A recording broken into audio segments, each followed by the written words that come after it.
मैं मौमिता हूँ। किसी ने मुझे निर्भया कहा, किसी ने मुझे दामिनी कहा, पर मैं मौमिता हूँ। मैं कोलकाता केस में एक ट्रेनी डॉक्टर हूँ और आज मैं आपको अपनी पूरी कहानी बता रही हूँ। मैं अपने माता पिता की इकलौती लाडली बेटी हूँ, जिसका सपना था कि बड़ी डॉक्टर बनकर अपने माता पिता का नाम रोशन करना और अपने सपनों को पूरा करना। आज आप मुझे कोलकाता में एक ट्रेनी डॉक्टर के रूप में जानते हैं। कुछ लोग मुझे मयूरी कहते हैं, कुछ लोग निर्भया या दामिनी। आज देश भर में मेरा नाम हर घर में लिया जा रहा है, लेकिन मेरा नाम डॉक्टर मौमिता है। आप सभी ने मुझ पर जो प्यार और मेरे परिवार को जो सहारा दिया है, उसे देखकर मुझे बहुत खुशी महसूस हो रही है और इसी वजह से मैं आप तक पहुंचने की कोशिश कर रही हूं। मैं पश्चिम बंगाल में रहने वाली एक मामूली सी लड़की हूं। मेरा जन्म 1993 में हुआ था। घर में इकलौती होने के कारण मैं अपने माता पिता की बहुत लाडली थी। बचपन से ही मैंने अपने माता पिता को बहुत मेहनत करते हुए देखा। मुझे याद है, एक बार जब मैंने डॉक्टर बनने की इच्छा अपने माता पिता से जाहिर की, तो हम एक मिडिल क्लास फैमिली होने के बावजूद मेरे पिता को मेरी यह इच्छा सुनकर बहुत ज़्यादा खुशी हुई। उन्होंने मुझसे कहा, तू बहुत पढ़ लिख कर बड़ी डॉक्टर बन, मैं हूं ना।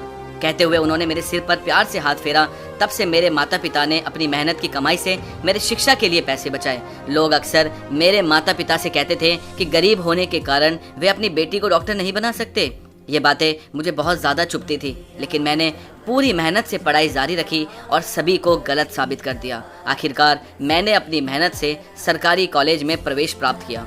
मैंने दिन रात नीट परीक्षा की तैयारी की, क्योंकि मुझे सरकारी कॉलेज में दाखिला लेना था ताकि मेरी शिक्षा का खर्च कम हो सके। मैं बड़ी डॉक्टर बनके अपने माता पिता को वो सारी सुविधाएं देना चाहती थी जो अमीर लोगों के घरों में होती है। मैं उनकी सेवा करना चाहती थी और उनका नाम रोशन करना चाहती थी, और मेरी वो इच्छा पूरी हुई। नीट परीक्षा में बहुत अच्छे अंक मिले और उसी के आधार पर मुझे कोलकाता के आरजीकर मेडिकल कॉलेज में MBBS में प्रवेश मिला और मेरे माता पिता बहुत ज़्यादा खुश हुए। धीरे धीरे मैंने अपनी पढ़ाई पूरी की, लेकिन मुझे बड़ा डॉक्टर बनना था, लोगों की बेहतर सेवा करनी थी। इसलिए मैंने PhD करने का निर्णय लिया। उसी कॉलेज में PhD की पढ़ाई शुरू कर दी और अपना पहला साल पूरा कर दिया। मेरे माता पिता और मैं बहुत ज़्यादा खुश थे, क्योंकि अब मेरी डिग्री PhD की होने वाली थी और मैं अब एक बड़ी डॉक्टर बनने वाली थी। मैं लोगों की सेवा करने वाली थी और पिताजी ने मेरे शिक्षा के लिए जो कर्ज लिया था, उसे भी मैं अब चुकाने वाली थी। मैं अपने माता पिता को एक खुशी वाला जीवन देना चाहती थी। हमने किन कठिन परिस्थितियों में जीवन व्यतीत किया है, इसे मैं कभी नहीं भूल सकती। मुझे याद है कि मेरे माता पिता खुद भूखे रहते थे, लेकिन मेरे लिए कुछ बनाकर रखते थे ताकि मैं भूखी ना सोऊं। मैंने भी उन्हें देखकर पैसे बचाने का तरीका सीखा। कई चीज़ें मुझे बहुत पसंद थी, लेकिन मैंने उनसे कभी नहीं मांगा। इसलिए मेरे माता पिता हमेशा कहते थे कि मैं बहुत समझदार हो गई हूँ और वो मुझे अपने बेटे की तरह मानते थे। अब पढ़ाई के साथ साथ मैंने आरजीकर अस्पताल में ट्रेनी डॉक्टर के रूप में नौकरी भी शुरू कर दी। 2024 का साल शुरू हो गया था। मुझे गणपति और दुर्गा पूजा बहुत पसंद थी। अब तो मैं डॉक्टर भी बन गई थी, इसलिए मैंने अपने माता पिता से कहा, इस साल हम गणपति और दुर्गा पूजा धूमधाम से मनाएंगे। अब हमारे पास पैसे भी हैं, आपकी बेटी एक प्रतिष्ठित डॉक्टर बनने वाली है। मेरी ये बातें सुनकर मेरे माता पिता बहुत खुश हुए। उन्होंने कहा, इस साल हम जरूर दुर्गा पूजा साथ मनाएंगे। अब तो मेरे माता पिता मेरे शादी के बारे में भी सोचने लगे थे।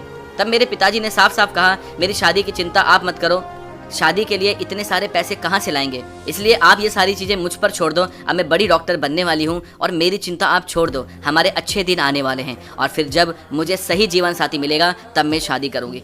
मेरे माता पिता की आंखों में हमेशा खुशी के आंसू आ जाते थे जब भी मैं ऐसा बोलती थी। उन्हें खुश देखकर मैं भी बहुत ज़्यादा खुश हो जाती थी। मैंने बचपन से अपनी माँ को हमेशा पैसे बचाते हुए देखा था, लेकिन मेरे लिए वे कभी भी खर्च करने से पीछे नहीं हटती थी। मेरी पसंद नापसंद उन्हें बखूबी पता होती थी। मुझे बड़ा करने के लिए उन्होंने बहुत ज़्यादा सैक्रिफाइसेस किए, अपनी इच्छाओं को दबा दिया। इसलिए अब मेरी बारी थी उनके लिए कुछ करने की। इसलिए मैंने अपने पहले वेतन से माँ के लिए सोने की चूड़ियाँ बनवाई। वे चूड़ियाँ देखकर माँ बहुत ज़्यादा खुश हुई और उन्होंने खुशी से मुझे गले लगा लिया। सब कुछ ठीक चल रहा था। पिछले 6 महीनों से मुझे नाइट शिफ्ट भी मिलने लगी थी। कभी हफ्ते में एक बार नाइट ड्यूटी हो जाती थी, तो कभी कभी हफ्ते में 24 घंटे 36 घंटे भी काम करना पड़ता था। इसका कारण मैं आपको आगे कहानी में बताऊंगी। 2024 का अगस्त महीना मेरे लिए कितना घातक साबित होगा, ये मैंने कभी सपने में भी नहीं सोचा था। मेरे पिताजी सिलाई का काम करते थे। वे 63 साल के थे, लेकिन उन्होंने अब तक काम नहीं छोड़ा। एक बार वे BP की दवाइयाँ लेना भूल सकते हैं, लेकिन काम करना नहीं भूलते थे। हमेशा मुझे उन्हें समय पर दवाई लेने के लिए कहना पड़ता था। हंसते हुए वे कहते थे, हाँ बेटी लेता हूँ। माँ भी हमेशा कहती थी, तू हमारी बेटी और बेटा है। मैं वैसे भी बहुत प्यारी थी, मेरे नाम में ही प्यार छिपा था। जब मैं कॉलेज जाती या ड्यूटी पर होती तो अक्सर कानों में कुछ गलत कामों के बारे में सुनने को मिलता। हमारे सीनियर्स डॉक्टर भी इस पर कभी कभी फुसफुसाते थे, लेकिन मैंने खुद को इन सब चीज़ों से हमेशा दूर रखा।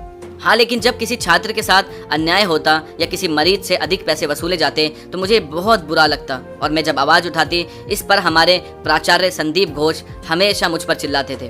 प्राचार्य होने के कारण हम सभी उनसे डरते थे, लेकिन मैंने भी उनके बारे में बहुत कुछ सुना था कि वे अस्पताल में क्या क्या करते हैं, लेकिन कभी भी आवाज़ उठाने की कोशिश नहीं की, क्योंकि मैं इन बड़े बड़े लोगों के चक्कर में नहीं पड़ना चाहती थी। लेकिन जब अस्पताल में दवाइयों की कालाबाजारी होने की बात सामने आई तो मैं शांत नहीं रह सकी। मैंने बोलना शुरू किया। मेरी आवाज़ को कहीं दबाने की कोशिश की जा रही थी। मुझसे बहुत ज़्यादा काम करवाया जा रहा था और मेरे काम के घंटे भी बढ़ा दिए गए थे, लेकिन फिर भी मैंने अपना काम ईमानदारी से किया।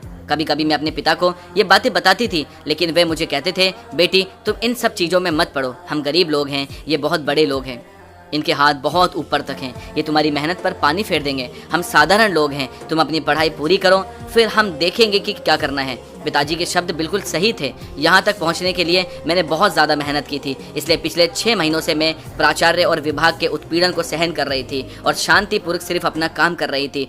शायद मुझसे इन लोगों को खतरा महसूस हो रहा था और इसलिए उन्होंने पहले से ही कुछ योजना बनाना शुरू कर दिया था, लेकिन मुझे इसका ज़रा भी अंदाजा नहीं था। कभी कभी मेरे दोस्त और मैं इस विषय पर चर्चा किया करते थे कि हमारे अस्पताल में कितने गलत काम हो रहे हैं, लेकिन हम हमेशा बोलते बोलते चुप हो जाते हैं क्योंकि हमें इन चीज़ों से उलझना नहीं था।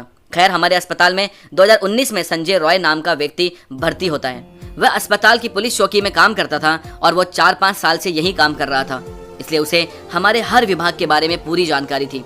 कई मरीजों को वह बेड दिलवाता था और उसके लिए वो उनसे पैसे लिया करता था। संजय रॉय की नज़र बहुत ज़्यादा खराब थी। वह अस्पताल में आने वाली हर महिला को गलत नज़रों से देखता था। इसके बारे में भी हम में चर्चा होती थी, लेकिन वह प्राचार्य का बहुत ज़्यादा खास आदमी था और उनके लिए हमेशा काम करता था, इसलिए हमने कभी उसकी शिकायत करने का विचार नहीं किया क्योंकि बेवजह विवाद नहीं चाहा। लेकिन हाँ, संजय रॉय की नज़र बहुत खतरनाक थी। किसी भी लड़की के सामने होने पर उसकी नज़र उसे खा जाती थी, इसलिए मैं ऐसे आदमी से दूर ही रहती थी। उस दिन भी जब मैं घर से काम पे जाने के लिए निकली तो मुझे ज़रा भी एहसास नहीं था कि ये मेरा आखिरी दिन होगा। जब मैं अपने घर से जा रही थी मुझे बिल्कुल अंदाज़ा नहीं था कि अब मैं अपने माता पिता और अपने छोटे से घर को कभी नहीं देख पाऊंगी। शायद इसलिए मैंने अपनी माँ से कहा, पिताजी को समय पर दवाई दे देना, और मैं ये कहकर घर से बाहर निकली। 8 अगस्त को मैं पूरा दिन काम कर रही थी, अपने मरीजों की देखभाल कर रही थी। हमारे सेमिनार हॉल के पास एक कमरा के निर्माण चल रहा था, इसलिए ऊपर आने जाने का ज़्यादा मूवमेंट नहीं था। हम सब वार्ड में इकट्ठा थे। 4-5 डॉक्टर और मेरे साथ थे। हम कुछ चीज़ों पर चर्चा कर रहे थे। उस समय संजय रॉय भी वहीं था और वो मुझे घूर रहा था, लेकिन मैंने उसे नज़रअंदाज कर दिया। कुछ समय बाद वे वहाँ से चला गया और हम सब ने खाना खाया। फिर सभी अपने अपने काम पर लग गए। मैं थोड़ा फ्री थी, इसलिए मैंने रात को माँ को फ़ोन किया। जब तक मैं माँ को फ़ोन नहीं करती तब तक वे और पिताजी खाना नहीं खाते थे। उन्हें बताना पड़ता था कि मैंने खाना खा लिया है, तभी वो खाना खाते थे। उस दिन भी मुझे ज़रा भी अंदाज़ा नहीं था कि ये मेरी माँ से आखिरी बातचीत होगी। माँ की फ़ोन उठाते ही मैंने पूछा, पिताजी समय पर दवाई ले रहे हैं ना? इसका ध्यान रखना, मेरी चिंता मत करो, मैंने खाना खा लिया है। मेरे पिताजी को बीपी की प्रॉब्लम थी, इसलिए समय पर दवाई लेना उनके लिए ज़रूरी था। उनकी दवाइयाँ कभी नहीं छूटनी चाहिए थी, इसका पूरा ध्यान मैं रखती थी। मुझे याद है एक बार पिताजी की दवाइयाँ रात में ही ख़त्म हो गई थी। पिताजी ने सोचा कि एक दिन दवा न लेने से क्या फ़र्क पड़ जाएगा, सुबह जाकर दवा ले आऊँगा। लेकिन मैंने घड़ी में देखा रात के 11 बजे थे। मैंने वहीं सबका खाना रोक दिया और कहा, पिताजी की दवा आने तक कोई खाना नहीं खाएगा। और इतनी रात में भी मैंने उनके लिए दवा का इंतज़ाम किया। लेकिन अब अस्पताल में ज़्यादा काम होने के कारण मुझे घर पर ध्यान देने का समय नहीं मिल रहा था, इसलिए माँ को ही ज़बरदस्ती सब कुछ बताना पड़ता था। उन्हें याद दिलाना पड़ता था कि पिताजी की देखभाल करें। उस दिन भी सब कुछ बिना भूले बताया और माँ से बात करके मैंने पूरे फ्लोर पर जाकर मरीजों का चेकअप किया। इसके बाद मैं आराम करने और अपने अगले पढ़ाई के लिए 3री मंजिल पर सेमिनार रूम पहुंची। लेकिन मुझे नहीं पता था कि वहां जाना मना है। मुझे तो अब पता चला कि बगल में बिल्डिंग का काम चालू होने के कारण ऊपर किसी को जाने नहीं दिया जा रहा था। मैं तो वहां चली गई। दोपहर के 2-3 बजे तक मैंने अपनी पढ़ाई की। मैंने सोचा अब थोड़ा सो लेना चाहिए। 36 घंटे की ड्यूटी के कारण बहुत ज़्यादा थकावट महसूस हो रही थी। मरीजों की सेवा में लगे रहने के कारण खुद पर ध्यान देने का समय ही नहीं मिल रहा था।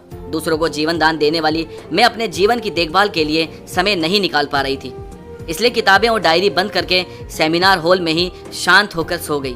इतनी गहरी नींद में थी कि सेमिनार हॉल में कौन आ रहा है जा रहा है इसका भी मुझे कुछ पता नहीं था। फिर क्या सुबह के समय संजय रॉय शराब पीकर सेमिनार हॉल में आया, इसका भी मुझे पता नहीं चला क्योंकि मैं बहुत गहरी नींद में थी। उसके आते ही उसकी नज़र मुझ पर पड़ी और उसके अंदर का राक्षस जाग गया। वह मेरे पास आया और उसने मेरे शरीर को छुआ। नींद में होने के कारण मुझे ज़्यादा समझ में नहीं आया, लेकिन जब शरीर पर हाथ फिरने लगा तब मैं जाग गई। सामने संजय रॉय जैसा दुष्ट व्यक्ति को देखकर मैं बहुत ज़्यादा डर गई। नींद में होने के कारण खुद को संभालने में मुझे समय लगा। मैंने खुद को बचाने की बहुत कोशिश की, लेकिन उसने बहुत ज़्यादा शराब पी हुई थी। उसके मुंह की बदबू से मुझे समझ में आ गया था वो मेरी कोई बात सुनने की हालत में नहीं था। मैं उससे मिन्नतें कर रही थी, मुझे छोड़ दो कह रही थी, लेकिन उसे ज़रा भी तरस नहीं आ रहा था। आखिरकार मैंने ज़ोर ज़ोर से चिल्लाना शुरू कर दिया। तब वो थोड़ा डर गया और जल्दीबाजी से उसने मेरे मुंह पर हाथ रख दिया ताकि मेरी आवाज़ ना निकल सके। मैं उसे लड़ रही थी, मन ही मन प्रार्थना कर रही थी कि कोई मेरी आवाज़ सुन ले, लेकिन उस रात मेरी आवाज़ किसी ने नहीं सुनी, क्योंकि उस रात ऊपर वाले फ्लोर पर किसी को आने की इजाज़त ही नहीं थी, जैसा कि अब पता चला है। इसका मतलब है कि मेरे खिलाफ सारा षड्यंत्र पहले से ही रचा गया था। मैं उस दरिंदे को अपने से दूर धकेलने की कोशिश कर रही थी, लेकिन पता नहीं उसमें इतनी ताकत कहाँ से आ गई थी। जितनी भी मैं कोशिश कर रही थी वह मुझसे दूर नहीं हो रहा था। मैं खुद को उससे बचा नहीं पाई। लड़ते लड़ते मैं हार गई और फिर उसने मुझे नोचना शुरू किया, मुझे मारना शुरू किया। अब मैं पूरी तरह से ठंडी हो गई थी। कौन कौन मेरा शोषण कर रहा था ये समझ में नहीं आया। मेरे दर्द से चीखें निकल रही थी। मैं इतनी जोर से चीख रही थी कि मेरी चीखें पूरे हॉस्पिटल में गूंज रही थी, लेकिन न जाने क्यों मेरी आवाज़ किसी को सुनाई नहीं दी। चिल्लाते चिल्लाते मेरा शरीर बिल्कुल ठंडा पड़ गया और फिर मेरे सपनों की हत्या कर दी गई, और वो भी बहुत बर्बरता से। आखिरकार मेरी जान चली गई, लेकिन मेरे शरीर पर शोषण की निशानियां रह गई। मेरा चश्मा टूट गया, उसके कुछ टुकड़े मेरे खून से सने हुए आंखों में घुस गए। मेरे फटे हुए होंठ मेरी आवाज़ दबाने के लिए उसने मेरा गला दबाया था।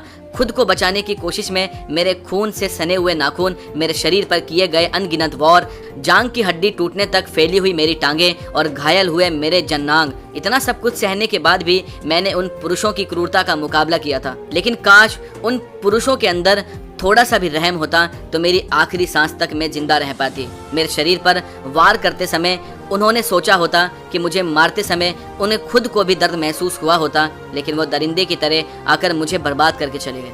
उस दिन मेरे जिस्म के साथ साथ मेरी अंदर की रूह का भी बलात्कार हुआ और आखिरकार इस ट्रेनी डॉक्टर मौमिता ने दुनिया से अलविदा कह दिया। मरते समय मेरी आंखों के सामने सिर्फ मेरे माता पिता का चेहरा था। अब उनका क्या होगा, यही सवाल मेरे दिल में बार बार आ रहा था। हर दिन दूसरों की जान बचाने वाली मैं, मेरी जान बचाने के लिए वहाँ कोई नहीं था। मरते वक्त भी मुझे यही डर सता रहा था कि मेरे माता पिता इतने बड़े दुख को कैसे सहेंगे। उस दरिंदे ने मेरा शोषण किया, मुझे जिंदा रहते हुए मार डाला और मेरी हत्या कर दी, और फिर मेरे अधनंगे शरीर पर अधूरा कपड़ा डालकर ऐसे चला गया जैसे उसने कुछ किया ही नहीं। मेरी आत्मा तड़पती रही, मेरे सपने अधूरे रह गए। हर दिन 10 से 12 घंटे की मेहनत में मैं यहाँ तक पहुँची थी। मेरा और मेरे पूरे परिवार का सपना एक ही रात में बिखर कर रह गया। मेरे लिए पूरा दिन सिर्फ एक काम था। मुझे किताबों के अलावा कुछ भी नहीं पता था। मुझे एमडी में गोल्ड मेडल चाहिए था, टॉप डॉक्टर बनना था। मैंने अपनी डायरी में भी ये लिखा था, क्योंकि मेरे माता पिता ने बड़ी मेहनत से मुझे पढ़ाया था और एक रात में उनकी मेहनत और मेरी पढ़ाई सब कुछ जलकर राख हो चुकी थी। असल में अगले दिन से क्या हुआ, कैसे अपराधी पकड़े गए, ये सब आपको पता है, लेकिन मैं फिर भी अगले दिन सुबह आत्महत्या की खबर मेरे घर तक पहुंचती है। आपकी बेटी ने हॉस्पिटल में आत्महत्या कर ली है, ऐसा बताया गया। माँ तो सब कुछ खत्म हो गया कहकर रोने लगी। पिताजी तो सोचने की हालत में ही नहीं थे। पड़ोस में रहने वाले रिश्तेदारों ने उन्हें संभाला और हॉस्पिटल लेकर आए। दौड़ते हुए आने वाले मेरे माता पिता अपनी बेटी को आखिरी बार देखने के लिए तड़प रहे थे, लेकिन उन्हें अंदर जाने नहीं दिया जा रहा था, क्योंकि अंदर मेरी हत्या के सबूत मिटाए जा रहे थे। मेरी माँ गिड़गिड़ा रही थी, बेटी को एक बार देखने दो कहकर रो रही थी। पूरे 3 घंटे बाद मेरे माता पिता को मुझे देखने की इजाज़त मिली। बेटी को घायल और अधनंगी हालत में देखकर मेरे माता पिता तुरंत समझ गए ये आत्महत्या नहीं हो सकती। हमारी बेटी आत्महत्या करने के लिए डॉक्टर नहीं बनी थी। मेरी ऐसी हालत देखकर माँ और पिता तुरंत बोले ये बलात्कार है। माता पिता थे ही, लेकिन रिश्तेदार, दोस्त, सहयोगी सब मेरे लिए जोर से आवाज़ उठाते हैं और मेरा बलात्कार करके मेरी हत्या की गई है, इसलिए सभी गुस्से में थे। इतना बड़ा हंगामा देखकर पुलिस आखिरकार बहुत देर से वहाँ पहुँचती है और फिर पूछताछ शुरू होती है। तब तक काफी भीड़ इकट्ठा हो जाती है। इतनी बड़ी जनता के इस आक्रोश से संजय रॉय अपने हेडफोन के सहारे पकड़ा भी जाता है। बिना कुछ कहे वो आरोपी अपना गुनाह कबूल भी कर लेता है, फिर उससे गिरफ्तार भी कर लिया जाता है और मामला वहीं खत्म कर दिया जाता है। किसी का कहना है मेरे साथ सिर्फ बलात्कार हुआ है, तो कोई कह रहा है सामूहिक बलात्कार हुआ है। मेरे योनि में पाया गया 151 ग्राम वीर्य जो केवल उस आरोपी का बताया जा रहा है। क्या मेरे साथ हुआ सामूहिक बलात्कार दबाया जा रहा है? अचानक मरम्मत के नाम पर घटनास्थल की दीवारें तोड़ी जाने लगी। इमरजेंसी रूम में सीसीटीवी कैमरा नहीं था, लेकिन जो वीडियो मिला था उसमें अब तक कोई सच्चाई सामने क्यों नहीं आई? क्या बलात्कार और मुझे मारने की साजिश में बड़े चेहरों को बचाने के लिए सबूत मिटाए जा रहे थे? जनता के बीच घुसकर क्या उन दरिंदों के कुछ लोगों ने हॉस्पिटल में आकर सारे सबूत नष्ट कर दिए थे और मेरे साथ अत्याचार करने वाले उन लोगों को छोड़कर फिर से उन्हें जिंदगी जीने का मौका देने का फैसला किया जा रहा था?